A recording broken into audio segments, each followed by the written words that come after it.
ہونے والا نہیں ہے۔ اردو ادب کی ایک بڑی شخصیت قرۃ العین حیدر نے ایک مرتبہ ایک جگہ لکھا ہے کہ سب سے بڑے مجرم ہیں وہ لوگ جنہوں نے اپنے خواب کیے۔ یہ خواب دراصل ماضی کا اختیارہ بنا کر انہوں نے پیش کیا، اور ان کے کہنے کا مقصد یہ ہے کہ ماضی کی بازیافت ہونی چاہیے۔ اگر ماضی کی بازیافت کی طرف ہماری توجہ ہوتی ہے تو ہم اپنے اسلاف کے کارناموں کو یاد کرتے ہیں، تو وہ اقدار جو صالح اقدار ہیں ان کی مراجعت ہو پائے گی اور ہم اس سے خاطر خواہ نتیجہ اخذ کرتے ہیں۔ بہت بہت شکریہ۔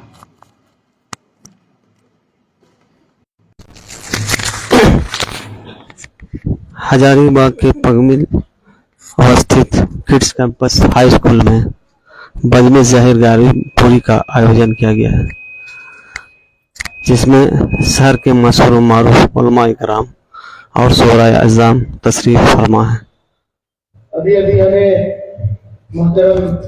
ڈاکٹر زین رامش صاحب کی تقریر سننے کی سعادت حاصل ہوئی۔ آگے بڑھتے ہوئے ہزاری باغ شہر کے کڈس کیمپس ہائی اسکول ہزاری باغ میں دعوت دیتے ہیں کہ وہ آئیں اور بزم ظاہر گاری پوری کا موضوع کے متعلق آیوجن کیا گیا ہے، جس میں شہر کے مشہور و معروف علماء کرام اور شعراء اعظام تشریف فرما ہیں۔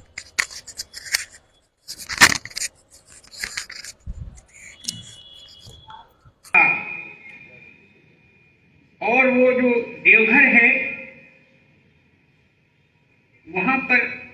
ایسا سسٹم بنا کے رکھا گیا ہے کہ جو آپ کے طبقے سے جو لوگ اس طرف جائیں گے ان کے لیے کھانے کا، پینے کا، پور و نوش کا سب سامان مہیا ہے۔ یہاں تک کہ کچھ ان کو وظیفے دیے جا رہے ہیں۔ جب گارجین تک یہ بات رکھی گئی اور کہا گیا کہ صاحب قانونی جو چارہ جوئی ہے آپ اس کو زیر استعمال لائیں، سب نے ہاتھ اٹھا دیا کہ چلیے خس کم جہاں پاک کہاں سے شادی کرتے، اتنا خرچہ تھا۔ جہیز کی لعنت، جہیز لعنت نہیں ہے، جہیز کے معنی بوجھ کے ہوتے ہیں، جہیز کے معنی بوجھ ہے، جس کو ہندی میں دہیج کہتے ہیں، عربی لفظ ہے۔ ہم نے اس کو اس مفہوم کو بدل دیا۔